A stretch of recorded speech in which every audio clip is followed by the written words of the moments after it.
Patient आपसे पूछती हैं कि उनकी शादी को 1.5 साल हो गए हैं पर अभी तक वो कंसीव नहीं कर पाई हैं, तो उन्हें क्या इन्वेस्टिगेशन करवाने चाहिए और क्या वजह है कि वो प्रेग्नेंट नहीं हो पाई हैं। देखिए, मैं इस पेशेंट को बताना चाहती हूँ कि जो इनफर्टिलिटी की प्रॉब्लम है वो कोई एक वजह से नहीं होती है।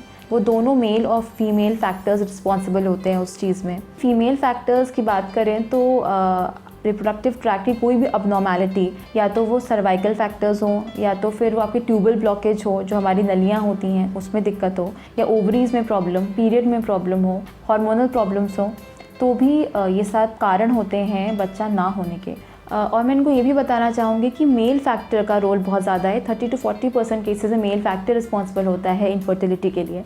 तो अगर वो 1.5 साल से साथ में हैं, साथ में सेक्सुअल कॉन्टैक्ट रेगुलर है और वो कंसीव नहीं कर पा रहे हैं, तो she should definitely get her self evaluated and उनको अपना पूरा रिप्रोडक्टिव ट्रैक्ट का बहुत सारी इन्वेस्टिगेशंस हैं जो बता सकती हैं कि कहाँ प्रॉब्लम है। मेल इन्वेस्टिगेशंस भी हैं जो करानी ज़रूरी हैं। अगर इस लेडी के सारे इन्वेस्टिगेशन नॉर्मल आते हैं तो क्या करना चाहिए? अगर इनकी सारी इन्वेस्टिगेशंस नॉर्मल आती हैं हमारी फीमेल पेशेंट की, तो मैं उनसे कहूँगी अपने हस्बैंड की इन्वेस्टिगेशन ज़रूर कराएं। देखिए, मेल फैक्टर मैंने जैसे पहले ही बताया आपको 30 to 40% केसेस में रिस्पॉन्सिबल होता है इनफर्टिलिटी के लिए, तो हम उसे इग्नोर नहीं कर सकते हैं। तो स्पर्म एनालिसिस कराना बहुत ही ज़रूरी है, उनका इवैल्यूएशन उतना ही ज़रूरी हो जाता है। अगर इस पेशेंट के हस्बैंड के भी सारे इन्वेस्टिगेशन नॉर्मल आते हैं तो फिर आप क्या सजेस्ट करेंगे? अगर देखिए दोनों मेल एंड फीमेल जो हमारे पार्टनर्स हैं उनकी इन्वेस्टिगेशन नॉर्मल आती है तो भी बच्चा कंसीव नहीं हो रहा है अगर, तो ये हो जाती है अनएक्सप्लेन्ड इनफर्टिलिटी।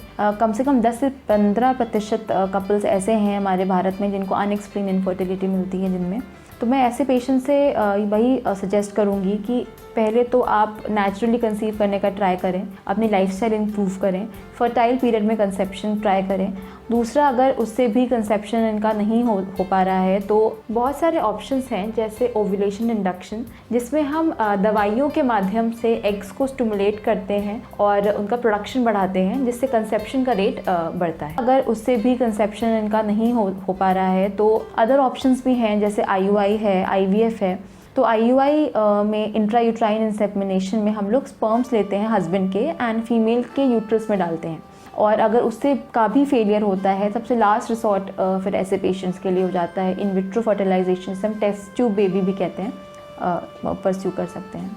तो मैं अपने व्यूअर्स से रिक्वेस्ट करूंगा कि अगर आपको वीमेन हेल्थ से रिलेटेड कोई भी क्वेरी हो तो आप हमें नीचे कमेंट बॉक्स में क्वेश्चन पूछ सकते हैं, और अगर आपको पूरी तरह से एनोनिमस रहना है या फिर हमसे टेली कंसल्टेशन बुक करना है तो आप हमारी वेबसाइट में जाकर फॉर्म फिल कर सकते हैं और 1-on-1 डिस्कशन बुक कर सकते हैं। Thank you for watching. नमस्कार।